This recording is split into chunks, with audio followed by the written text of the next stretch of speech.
Le monde ne joue jamais franc jeu. Peu importe à quel point tu es honnête, quelqu'un finira par te trahir. Peu importe ton niveau de compétence, une personne moins qualifiée finira par prendre ta place. C'est ça, la réalité. Mais ceux qui comprennent cette réalité, ils survivent. Et ceux qui survivent, ils dominent. C'est un pouvoir que l'on ne voit pas, mais que tout le monde ressent. C'est ce qu'on appelle l'intelligence sombre. L'intelligence sombre naît lorsque tu es trahi, humilié, brisé. Là où certains s'effondrent, toi, tu bâtis une force à partir de cette douleur. C'est une forme d'intelligence qui observe en silence, qui écoute, qui attend et qui frappe au moment parfait. Pendant que les autres s'égosillent, tu récoltes des informations. Pendant qu'ils se mettent en colère, tu calcules. Pendant qu'ils se noient dans leurs émotions, tu dessines l'avenir. La plupart jouent aux dames. Toi, tu es sur le point d'apprendre les règles des échecs. Mais avant qu'on entre dans les profondeurs, laisse-moi être clair. Ce savoir n'est pas destiné à détruire. Il est là pour te protéger. Sers-toi de lui pour te défendre, pas pour nuire à des innocents. Le but, c'est de comprendre les règles du jeu, pas de devenir le tyran. Aujourd'hui, tu vas découvrir les 8 traits psychologiques qui différencient les survivants des victimes, les meneurs des suiveurs, les gagnants des perdants. Maintenant, retiens cette phrase et grave-la dans ton esprit. Je choisis d'être stratégiquement intelligent, pas émotionnellement réactif. C'est à partir de là que tout commence. Voici les secrets que les puissants préfèrent garder pour eux. Premier trait, l'opacité calculée. Tu ne rends jamais complètement clair tes intentions. Tu ne montres que ce qui est nécessaire. Quand les gens ne détiennent que la moitié de l'histoire, ils comblent les vides avec leur imagination. Et cette imagination, elle les gouverne. Machiavel l'a un jour résumé ainsi.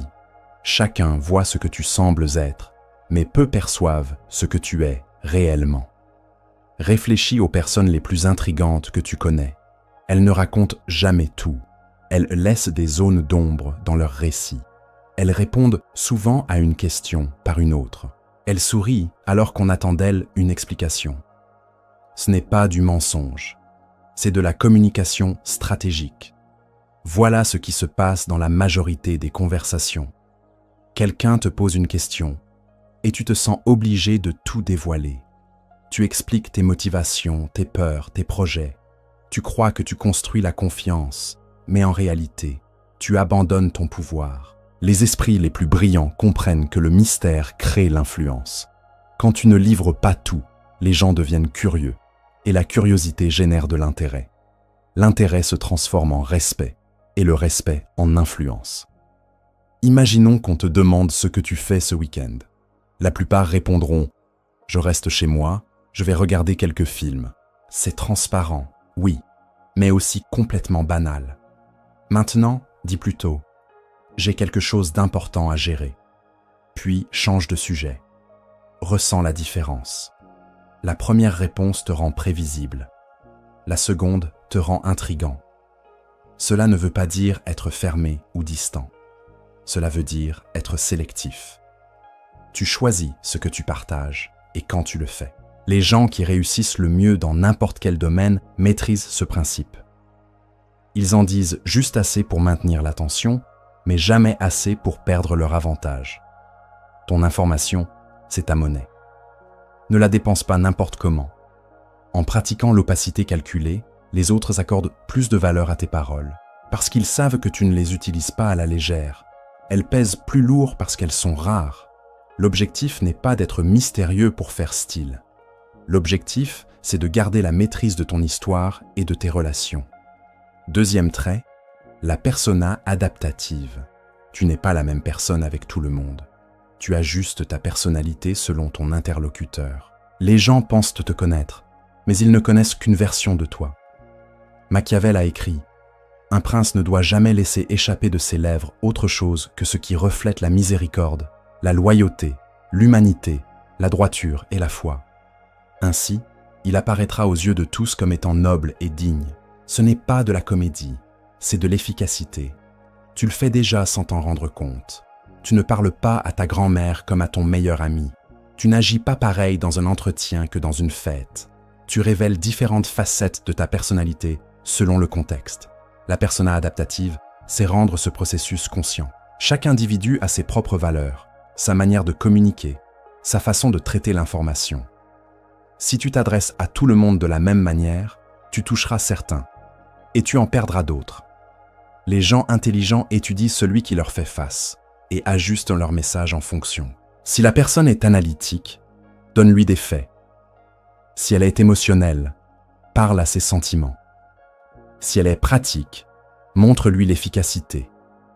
Si elle voit en grand, peins-lui une vision. Ce n'est pas de la manipulation, c'est de l'intelligence relationnelle. Pense à l'eau. Elle prend la forme du récipient dans lequel on la verse, mais elle reste de l'eau. Ta persona adaptative fonctionne pareil. Tu modifies ton apparence, jamais ton essence. L'erreur courante, c'est de croire que l'authenticité, c'est être identique partout. Non. L'authenticité, c'est être sincère dans ce que tu montres, tout en t'adaptant pour être compris.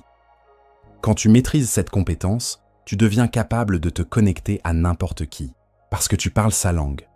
C'est une arme puissante en négociation, en leadership et dans toute forme de relation. Mais garde cette règle en tête, ne t'adapte jamais au point de te perdre. Tes valeurs, ton intégrité, tes fondations ne doivent jamais être compromises. Seule l'apparence extérieure doit se modeler. Les individus les plus solides sont comme les diamants. Multiples facettes, mais un seul bloc. Troisième trait, le détachement. Tu n'es l'esclave d'aucune relation, d'aucune émotion, d'aucune opinion. Ce que tu n'as pas peur de perdre ne peut pas te contrôler. Ce qui ne t'attache pas ne peut pas te manipuler non plus. Machiavel a dit « Puisque l'amour et la peur coexistent difficilement, il est bien plus sûr d'être craint que d'être aimé. » Le détachement est souvent mal compris. Certains pensent que c'est de l'indifférence. Ce n'est pas ça. C'est de la liberté. La majorité des gens sont tenus par leurs attaches. Ils craignent de perdre leur emploi. Alors ils acceptent les abus. Ils ont peur de perdre un partenaire. Alors ils trahissent leurs valeurs. Ils redoutent de perdre l'approbation. Alors ils disent ce qu'on attend d'eux au lieu de ce qui est vrai. La peur de perdre t'affaiblit. Être libre de cette peur te rend puissant. Cela ne veut pas dire que tu dois cesser de t'impliquer, mais tu ne dois jamais devenir dépendant. Imagine deux personnes qui négocient. La première mise tout sur cet accord. Elle n'a pas de plan B. Elle est en attente. La seconde aimerait que ça marche, mais elle a d'autres options. Elle peut partir si les termes ne lui conviennent pas. Qui détient le pouvoir? Évidemment, la deuxième. Parce qu'elle n'est pas prisonnière de l'issue. Elle agit depuis une position de force. Le détachement t'offre une clarté d'esprit rare. Quand tu n'es pas émotionnellement accroché au besoin d'avoir raison, tu vois les situations avec plus de lucidité. Quand tu ne mendis pas l'approbation, tu prends de meilleures décisions. Quand tu ne crains pas d'être seul, tu choisis mieux ceux que tu laisses entrer dans ta vie. Le paradoxe est le suivant. Plus tu te libères du besoin, plus ce que tu désires vient à toi. Pense aux personnes les plus confiantes. Ce n'est pas parce que tout leur réussit qu'elles sont sereines. C'est parce qu'elles savent qu'elles survivront, même si tout s'écroule. C'est ça, la puissance du détachement. Mais attention, cela ne signifie pas être négligent ou désintéressé. Tu peux te battre pour tes objectifs, aimer sincèrement les gens autour de toi. Mais tu ne dois jamais t'accrocher si fort à un résultat que tu en perds ta capacité à penser clairement et à agir stratégiquement. Le détachement te protège aussi des jeux de pouvoir. Quand quelqu'un te menace de t'ôter quelque chose que tu n'as pas peur de perdre, sa menace devient vide. Le plus dangereux dans une pièce, c'est celui qui n'a rien à perdre. Mais le plus puissant, c'est celui qui n'a rien à craindre et tout à gagner.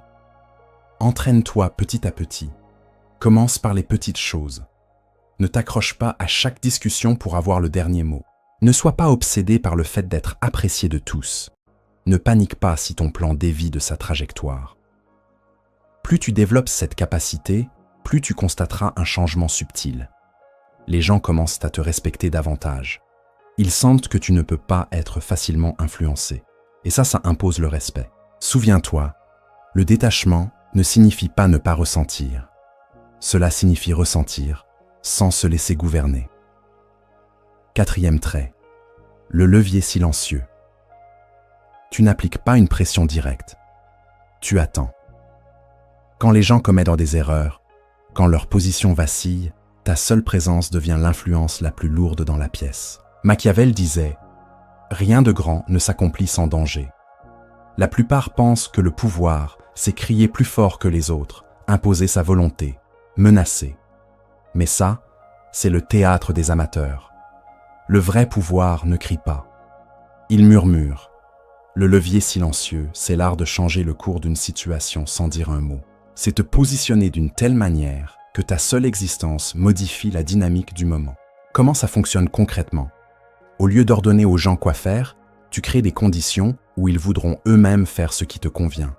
Au lieu d'exiger du respect, tu deviens irremplaçable. Au lieu de conquérir la puissance, tu pousses les autres à te la céder volontairement. Prenons des exemples pratiques. Dans une conversation, le levier silencieux consiste à savoir quand faire une pause. La plupart sont mal à l'aise avec le silence, alors ils le remplissent, souvent avec des révélations qu'ils n'avaient pas prévu de faire. Quand toi, tu maîtrises ce silence, tu domines le tempo de l'échange. La prochaine fois qu'on te pose une question délicate, ne réponds pas tout de suite. Regarde ton interlocuteur. Laisse le silence s'installer quelques secondes, puis parle. Observe comment ton message prend du poids. En négociation, le levier silencieux, c'est d'avoir des alternatives, sans avoir besoin de les mentionner. Quand l'autre sait que tu as des options, il négocie autrement. Tu n'as pas besoin de menacer de partir. Ton calme à l'idée de partir suffit. Dans les relations, le levier silencieux, c'est devenir celui qui apporte sans jamais réclamer. Tu rends la vie des autres meilleure et naturellement, ils cherchent à te garder près d'eux. Tu n'as pas besoin d'exiger la loyauté. Tu la gagnes par ta constance. Dans le travail, le levier silencieux, c'est devenir celui à qui tout le monde vient pour résoudre les problèmes. Tu n'annonces pas que tu es le pilier. Tu le prouves, encore et encore. Et bientôt, tout le monde s'en rend compte. Le cœur du levier silencieux, c'est la patience. Tu ne cherches pas l'impact immédiat. Tu construis une influence sur le long terme. La majorité court après des résultats instantanés. Mais cette stratégie exige une autre mentalité. Tu dois être à l'aise avec l'attente. Tu dois avoir confiance dans le fait que tes actes répétés finiront par peser.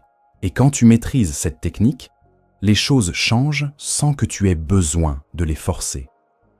Les gens viennent te demander des conseils sans que tu les proposes. Ils cherchent ton approbation sans que tu l'exiges. Ils suivent ton exemple sans que tu les guides.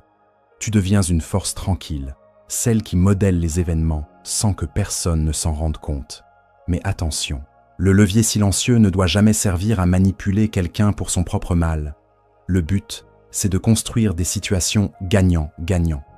Le meilleur usage de ce levier, c'est d'amener les gens vers des décisions qui leur seront bénéfiques, à eux comme à toi.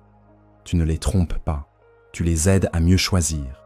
Et souviens-toi, silencieux ne veut pas dire passif. Tu agis toujours, tu avances toujours. Tu fais tes choix, mais dans la discrétion et avec finesse, pas dans le fracas. Cinquième trait, l'écho psychologique. Tu renvoies aux gens leurs besoins profonds, leurs peurs invisibles. Ils croient que tu parles leur langage. Mais en réalité, tu les comprends mieux qu'ils ne se comprennent eux-mêmes. Machiavel disait « Les hommes jugent plus avec les yeux qu'avec les mains, car tous peuvent voir, mais peu peuvent sentir. Tous voient ce que tu sembles être. Peu savent qui tu es vraiment. » L'écho psychologique, c'est devenir ce miroir qui reflète ce que les autres doivent entendre ou ressentir. Ce n'est pas une tromperie, c'est une compréhension profonde et une communication stratégique. Les gens n'achètent pas des produits, des idées ou des services. Ils achètent des solutions à leurs problèmes. Ils achètent l'accomplissement de leurs désirs. Et quand tu parviens à mettre des mots sur ce qu'ils ne disent pas, tu deviens essentiel. Mais la plupart échouent là-dedans. Pourquoi ? Parce qu'ils sont trop centrés sur ce qu'ils veulent dire, pas sur ce que l'autre a besoin d'entendre. Voici comment maîtriser cette compétence. D'abord, deviens un élève de la nature humaine. comprends que chaque personne que tu croises transporte des fardeaux invisibles, des désirs secrets, des peurs silencieuses. Ton rôle, c'est de les écouter, entre les lignes. Quand quelqu'un parle de son travail, il ne donne pas que des infos. Il te montre comment il se voit, ce qu'il valorise, ce qu'il craint. Quand il parle de ses relations, il t'expose ses mécanismes émotionnels, ses blessures, ses besoins. La plupart des gens écoutent pour répondre. Toi, écoute pour comprendre. Voici une formule simple. Chaque être humain pose 3 questions silencieuses. Est-ce que tu me vois?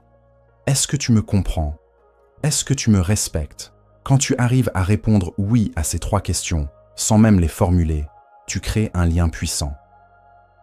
La technique de l'écho psychologique ne consiste pas simplement à répéter ce que les gens disent, mais à refléter ce qu'ils veulent dire. Tu dois écouter l'émotion derrière les mots, le besoin derrière la plainte, la peur derrière la colère. Par exemple, si quelqu'un dit « Je déteste mon boulot », la plupart vont répondre par des conseils sur la reconversion ou le changement d'entreprise. Mais si tu écoutes vraiment, tu peux entendre autre chose. Un sentiment d'inutilité, un manque de reconnaissance, une inquiétude quant à l'avenir. L'écho ici serait « On dirait que tu as l'impression que tes efforts ne sont pas valorisés ou que tu es prêt à vivre quelque chose de plus stimulant. » Vois la différence? Plutôt que de sauter vers une solution, tu reflètes leur réalité émotionnelle. Et cela les fait se sentir vus, compris. Et quand quelqu'un se sent compris, il te fait confiance. Et là, tu gagnes une influence précieuse. L'astuce, c'est de toujours renvoyer une version positive de ce que la personne exprime. Si elle dit qu'elle est submergée, tu peux refléter son engagement ou ses standards élevés. Si elle est frustrée, tu peux pointer son désir d'excellence. Pourquoi ça marche? Parce que l'être humain a un besoin fondamental de se sentir compris. Et quand tu fais cela, tu deviens naturellement une voix qu'on écoute. Mais là où ça devient puissant, c'est que tu peux désormais adapter ton message selon leurs besoins profonds. Si quelqu'un recherche la sécurité, présente-lui tes idées sous l'angle de la stabilité. Si cette personne cherche la reconnaissance, parle en termes d'accomplissement. Si elle valorise la liberté, parle de choix et d'indépendance. Tu ne modifies pas ton intention. Tu modifies la présentation selon leur profil psychologique. C'est une force immense en leadership, en vente, en parentalité, en amour. Parce qu'un individu qui se sent compris devient beaucoup plus ouvert, plus coopératif, plus loyal. Mais attention, l'usage éthique de cette compétence est fondamental. Tu dois l'utiliser pour aider, pas pour manipuler. Quand tu t'en sers pour réellement répondre aux besoins des autres, tu crées des liens puissants et durables. 6e trait, la moralité ambiguë. Tu n'es ni bon ni mauvais. Tu fais ce qu'il faut. Le vrai pouvoir n'existe pas dans le noir ou le blanc. Il vit dans les zones grises. Machiavel écrivait « Puisqu'il est difficile de concilier les deux, il est plus sûr d'être craint que d'être aimé, quand il faut choisir entre les deux. » C'est sans doute la facette la plus controversée de l'intelligence sombre, et aussi celle qui est la plus mal comprise. Alors posons les choses clairement. Avoir une moralité ambiguë ne veut pas dire être immoral. Cela ne veut pas dire tout faire sans réfléchir aux conséquences. Cela ne veut pas dire écraser les autres pour avancer. Cela signifie comprendre que le monde réel est complexe. Parfois, faire ce qui semble juste dans l'instant conduit à des catastrophes plus tard. Parfois, être gentil permet au comportement toxique de prospérer. Parfois, protéger quelqu'un exige des décisions inconfortables, mais nécessaires. La réalité, c'est que la clarté morale absolue est un luxe. Un luxe que bien peu peuvent se permettre dans les situations qui impliquent des enjeux sérieux, des responsabilités lourdes, des conséquences concrètes. Prenons un exemple. Tu diriges une équipe et tu découvres qu'un membre ment régulièrement à des clients. Le choix gentil serait de lui donner une autre chance. Encore un peu de formation, de l'espoir. Mais que fais-tu des autres membres de l'équipe qui, eux, agissent avec intégrité? Que fais-tu des clients trompés? Que fais-tu de l'image de ton entreprise? Celui qui agit avec une morale ambiguë prendrait une décision difficile. Il mettrait fin à cette collaboration, non pas par cruauté, mais par éthique stratégique. protéger les nombreux au détriment de l'un. Un autre exemple. Un ami te demande des conseils sur une relation que tu vois clairement comme toxique. Le réflexe bienveillant, ce serait de le soutenir, de ne pas juger, d'écouter simplement. Mais celui qui agit avec une morale ambiguë choisira la vérité, même si elle blesse, même si elle dérange, parce qu'il sait que cette vérité pourrait, à terme, sauver cette personne. C'est là que se dessine la frontière. Tu ne choisis pas ton action en fonction de ce qui te fait paraître bon, mais en fonction de ce qui produit les meilleurs résultats. C'est une autre façon de penser la morale, une morale orientée vers l'impact. Mais il y a une ligne à ne pas franchir. Il ne s'agit jamais de justifier le mal par des bénéfices égoïstes. Tu n'agis pas dans ton intérêt personnel au détriment des autres. Tu prends des décisions qui servent le bien collectif, même si elles sont difficiles à assumer. Cette compétence demande aussi de comprendre que chaque situation requiert une réponse différente. Ce qui est juste dans un contexte peut être nuisible dans un autre. Par exemple, dire toute la vérité dans une relation intime peut être fondamental. Mais dans certaines négociations complexes, il vaut mieux doser son niveau de transparence. Quelqu'un doté d'une moralité ambiguë comprend ses nuances. Il adapte sa posture. Mais attention, c'est un terrain glissant. Ce trait peut devenir dangereux si tu perds tes repères. C'est pourquoi tu dois fixer des règles immuables, des valeurs non négociables, les lignes que tu ne franchiras jamais, les conséquences que tu acceptes d'assumer. À l'intérieur de ces frontières, tu peux être stratégique, réaliste, efficace, même si les autres ne comprennent pas toujours tes choix. N'oublie pas, le but n'est pas d'être aimé de tous. Le but, c'est d'être utile, efficace, éthique, dans un monde où les réponses simples ne suffisent pas. 7e trait, l'exposition contrôlée. Tu ne révèles pas tout de toi. Moins les gens en savent, plus ils supposent. Et les suppositions mènent souvent à des erreurs, qui servent ta stratégie. Machiavel écrivait « Les hommes sont si simples et obéissent à un tel besoin immédiat qu'un trompeur trouvera toujours quelqu'un pour se laisser tromper. » Dans un monde où chacun partage chaque instant de sa vie sur les réseaux sociaux, l'exposition contrôlée semble dépassée. Mais en réalité, elle est plus puissante que jamais. Quand tout le monde se dévoile sans filtre, celui qui choisit ce qu'il montre devient rare, précieux, intrigant. L'exposition contrôlée, c'est la maîtrise de ton image. C'est comprendre que tout le monde n'a pas besoin de tout savoir sur toi. Et qu'en choisissant ce que tu partages, tu renforces ta relation avec les autres tout en augmentant ton influence. C'est un art de l'équilibre entre visibilité et mystère. Et cela commence par la psychologie humaine. L'être humain est curieux par nature. Quand il voit une histoire incomplète, il cherche à combler les vides. C'est ce qu'on appelle le gap de curiosité. C'est l'un des leviers psychologiques les plus puissants. Et quand tu pratiques l'exposition contrôlée, tu ouvres volontairement ces espaces de curiosité. Et plus les gens sont curieux de toi, plus ils te prêtent attention. Et plus ce que tu dis a du poids. Réfléchis aux personnes les plus captivantes que tu connais. Elles ne te donnent pas tout. Elles partagent juste assez pour t'accrocher et elles laissent volontairement des blancs. Ce n'est pas un accident. C'est une stratégie. Prenons un exemple professionnel. L'exposition contrôlée signifie choisir avec soin quelles idées tu présentes. Et à quel moment?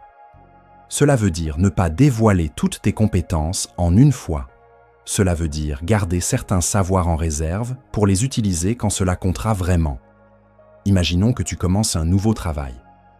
Au lieu de tout montrer dès la première semaine, tu distilles progressivement tes talents. Ce faisant, tu donnes l'impression de grandir sans cesse, de te renforcer, de devenir chaque jour plus précieux.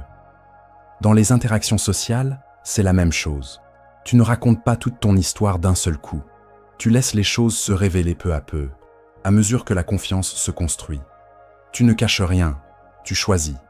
Et c'est ça, la nuance. Ce n'est pas de la dissimulation, c'est de la stratégie. En négociation, l'exposition contrôlée signifie que tu ne livres pas d'emblée toutes tes priorités ou contraintes. Tu conserves certaines cartes pour plus tard, pour les jouer au moment décisif. La règle est simple. Une information dévoilée ne peut jamais être reprise. Une fois que c'est dit, c'est dit. Donc mieux vaut révéler trop peu que trop. Mais ce principe ne se limite pas à ce que tu tais. Il concerne aussi le moment où tu révèles. La même information peut avoir un impact radicalement différent selon le timing. Un talent ou une réussite, partagés trop tôt, peuvent paraître arrogants. Partagés au bon moment, ils deviennent une réponse utile à un besoin réel. Et là, tu n'as plus l'air prétentieux. Tu as l'air compétent. L'exposition contrôlée implique aussi de bien connaître ton audience. Différentes personnes ont besoin de savoir différentes choses sur toi. Tes amis proches peuvent connaître ton intimité. Tes partenaires professionnels doivent connaître tes compétences. Tes concurrents, eux, doivent connaître le strict minimum. Ce n'est pas de la duplicité, c'est de l'adaptation. Et dans le monde numérique, cette stratégie prend encore plus de valeur. Chaque chose que tu postes, chaque commentaire que tu laisses, chaque image que tu partages façonne ta trace numérique. Et les gens se forgent une opinion de toi uniquement sur cette base, sans même t'avoir rencontré. Ceux qui comprennent cela contrôlent aussi leur image en ligne. Ils savent que leur présence digitale est une extension stratégique de leur personne. L'objectif de l'exposition contrôlée n'est pas d'être mystérieux pour impressionner. C'est de garder la main sur ton histoire. Quand tu choisis ce que tu révèles, tu influences la manière dont on te perçoit. Tu peux mettre en avant les aspects de ta personnalité et de ton expérience qui servent tes projets. Et tu peux éviter qu'on t'enferme dans une image incomplète ou erronée. Mais voilà le point de bascule. Il faut trouver le bon dosage. Tu veux partager assez pour établir des liens sincères, mais pas au point de te rendre vulnérable ou prévisible. Les plus puissants comprennent cet équilibre. Ils sont vrais, authentiques, mais stratégiques. 8e trait, l'obsession du résultat. Tu n'es pas là pour gagner des disputes ou avoir raison. Tu es là pour obtenir des résultats. Ceux qui ne pensent qu'aux résultats ne perdent jamais leur temps dans des jeux inutiles. Machiavel l'a écrit. La promesse faite était une nécessité du passé. La parole rompue est une nécessité du présent. C'est ce trait qui sépare les amateurs des professionnels, les rêveurs des bâtisseurs, les bavards des réalisateurs. La plupart des gens se dispersent. Ils veulent avoir raison plus que réussir. Ils veulent paraître bons plus qu'ils ne veulent être efficaces. Ils veulent se sentir bien dans leur démarche plus qu'atteindre leurs objectifs. L'obsession du résultat balaie tout ça. Quand tu es obsédé par les résultats, tu poses d'autres questions. Au lieu de dire « Comment puis-je prouver que j'ai raison ?», tu demandes « Quel résultat est-ce que je veux réellement obtenir ?» Plutôt que de chercher à avoir l'air intelligent, tu cherches l'action qui te rapproche de ton but. Ce changement de mentalité transforme tout. Commençons par les conflits. La plupart abordent une dispute comme un concours. Ils veulent prouver leur logique, démontrer les erreurs de l'autre, briller. Mais celui qui est orienté résultat se demande « Qu'est-ce que je veux vraiment à la fin de cette conversation ?» Peut-être qu'il veut un changement de comportement, peut-être une solution commune, peut-être juste comprendre la position de l'autre. Et selon la réponse, il ajuste sa stratégie. Parfois, avoir raison n'est pas le chemin le plus intelligent. Si ton objectif est de faire évoluer quelqu'un, lui prouver qu'il a tort peut le braquer. L'ego entre en jeu et il résiste. Une meilleure stratégie, c'est de l'amener à sa propre conclusion. Subtilement, intelligemment. Si ton but est de préserver une relation tout en réglant un problème, peut-être vaut-il mieux une solution imparfaite mais acceptée des deux côtés. Et ce principe s'applique à tous les domaines. Dans le monde professionnel, l'obsession du résultat, c'est se concentrer uniquement sur ce qui fait avancer les choses. Pas sur ce qui fait joli, pas sur ce qui impressionne les autres.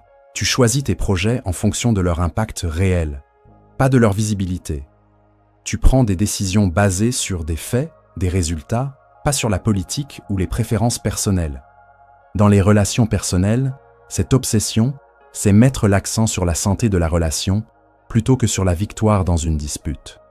Tu ne cherches pas à avoir raison sur chaque désaccord. Tu choisis tes combats en fonction de ce qui compte vraiment.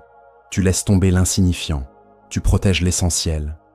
En développement personnel, l'obsession du résultat, c'est mesurer ton progrès sur des résultats concrets, pas sur l'effort, Pas sur les intentions, pas sur la durée, juste sur l'impact. C'est être honnête avec toi-même. Est-ce que ce que tu fais fonctionne? Ou est-ce juste une illusion d'avancement? Et si ça ne marche pas, tu changes. Et c'est là que ce trait devient redoutablement puissant. Il te protège d'un piège dans lequel tant tombe, être occupé sans être productif. Beaucoup confondent activité et réussite. Ils croient que plus ils bougent, plus ils avancent. Mais ceux qui sont obsédés par le résultat savent que tu peux travailler dur et ne rien accomplir. Ils se demandent sans cesse, est-ce que ce que je fais me rapproche réellement de mon but? Ou est-ce que je m'agite pour éviter les vraies tâches importantes? Cela crée un phénomène que j'appelle la paresse stratégique. Ces gens paraissent parfois moins occupés. Mais en réalité, ils sont plus efficaces. Parce qu'ils concentrent leur énergie sur les 20% d'actions qui produisent 80% des résultats. Ils ne cherchent pas à être les plus occupés. Ils cherchent à être les plus impactants. Et ça vaut aussi pour l'apprentissage. Plutôt que d'apprendre tout sur tout, ils se demandent « Quelle compétence aura l'impact maximal sur mes objectifs ?» Ils apprennent vite, ciblés, pas de raccourcis, pas de paresse, mais de l'intelligence d'exécution. Ils recherchent le point de levier. Mais attention, comme tout pouvoir, cette obsession peut devenir destructrice si elle n'est pas canalisée. Tu ne dois pas sacrifier tes valeurs, tes relations ou ton intégrité sur l'autel de la réussite. Le cadre sain, c'est d'intégrer l'éthique dans ta définition du succès. Tes résultats doivent inclure le respect de toi-même, la bienveillance envers les autres et une contribution positive au monde. Là, ton obsession du résultat devient une force constructive, durable, respectable. Et il y a un autre ingrédient dans cette mentalité, la flexibilité. Tu t'attaches à tes objectifs, pas à tes plans. Beaucoup s'accrochent à leur méthode, même quand elles échouent. Pas toi. Toi, tu ajustes. Si une stratégie ne marche pas, tu en testes une autre. Si une approche échoue, tu l'améliores. Ce n'est pas l'ego qui dirige, c'est la lucidité. Tu ne cherches pas à avoir raison sur la méthode, tu veux le résultat. Et cette adaptabilité fait de toi une personne dangereusement efficace. Parce que quand les autres s'entêtent, toi tu pivotes. Quand le vent tourne, tu ajustes ta voile. Et tu continues d'avancer, pendant que d'autres restent bloqués. C'est ça, le but ultime de l'obsession du résultat. Devenir quelqu'un qui accomplit réellement. Pas quelqu'un qui parle, pas quelqu'un qui simule. Quelqu'un qui délivre. Et cette réputation devient une arme puissante. Les gens te remarquent, ils te respectent, ils veulent collaborer avec toi. On te propose de meilleures opportunités, on te confie de meilleurs défis, parce que tu es connu comme celui qui fait, pas celui qui prétend. Tu viens d'apprendre les 8 traits de l'intelligence sombre. Mais retiens ceci, la connaissance sans l'application ne vaut rien. Choisis un trait, celui qui t'a le plus parlé, et pendant les 7 prochains jours, mets-le en pratique. Pas tous en même temps, un seul. Et observe. Observe comment les gens changent de posture. Observe comment tu te sens quand tu réponds avec stratégie, pas avec impulsion. Mais souviens-toi toujours de ce qu'on a vu au début. Ce pouvoir exige une responsabilité. Utilise ces principes pour te protéger, pas pour blesser. Utilise-les pour construire, pas pour détruire. Le monde a besoin de plus de gens stratégiques, mais éthiques. Des gens qui voient clair dans la manipulation et qui s'en protègent. Des gens capables de naviguer les zones grises, sans y perdre leur âme. C'est ça, le but de cette intelligence. Pas pour manipuler, mais pour ne plus jamais être manipulé. Pas pour dominer, mais pour maîtriser ta vie. Le plus dangereux dans une pièce, c'est celui qui n'a rien à perdre. Mais le plus précieux, c'est celui qui comprend les mécanismes humains et qui s'en sert pour améliorer l'existence autour de lui. Tu dois maintenant faire un choix simple mais radical. Quel type de personne veux-tu être dans cette époque incertaine où la façade remplace la profondeur, où la distraction règne et où les jeux de pouvoir se jouent parfois sans bruit dans les silences, dans les absences, dans les choix invisibles? Veux-tu être de ceux qui réagissent au moindre mot, qui s'effondrent au premier obstacle, qui cherchent désespérément à plaire, à être compris, à être vus, sans jamais réellement comprendre eux-mêmes comment fonctionne le jeu? Ou veux-tu être de ceux qui observent calmement, qui lisent entre les lignes, qui avancent avec une précision chirurgicale, qui savent se taire, se retirer, revenir et gagner, non pas sur les autres, mais sur le chaos? L'intelligence sombre ne fait pas de toi un prédateur, elle fait de toi un stratège. Elle t'apprend à cesser de gaspiller ton énergie là où elle est inutile, à cesser de te justifier auprès de ceux qui ne veulent pas entendre, à cesser de t'exposer là où le silence vaut 1000 discours. Elle ne t'endurcit pas, elle t'épure. Elle te libère du besoin de validation, du piège de la réactivité, de la peur de la solitude. Ce n'est pas un masque que tu portes, c'est un affûtement de ton regard, de ta posture, de ton intention. Elle ne tue pas ta sensibilité, elle l'oriente, elle la protège. Tu continues à ressentir, mais tu ne laisses plus ces émotions gouverner ta parole ou tes décisions. Tu apprends à utiliser ce que tu ressens, au lieu de t'y perdre. Et ce que tu gagnes en échange est inestimable. La clarté de savoir quand parler et quand se taire, quand avancer et quand attendre, quand donner et quand se retirer. Cette forme de puissance n'a pas besoin d'être vue pour exister. Elle rayonne dans ton calme, elle se lit dans ton regard, elle inspire sans imposer, elle influence sans forcer. Souviens-toi d'une chose, ceux qui réussissent vraiment dans ce monde ne sont pas toujours les plus bruyants, ce sont ceux qui savent lire les dynamiques invisibles, ceux qui savent que la vraie maîtrise commence par soi-même, ceux qui ne cherchent pas à gagner toutes les batailles, mais choisissent les bonnes guerres et les remportent sans que personne ne comprenne comment. La voie que tu viens de découvrir n'est pas faite pour tout le monde. Elle est exigeante. Elle demande du recul, de la discipline, une observation constante de soi et des autres. Elle ne te promet pas la facilité. Elle te promet la puissance. Une puissance tranquille, intérieure, sereine. Et cette puissance-là, aucun cri ne peut l'égaler. Et voilà, c'est tout pour aujourd'hui. Si ce message a résonné en toi, garde-le en mémoire.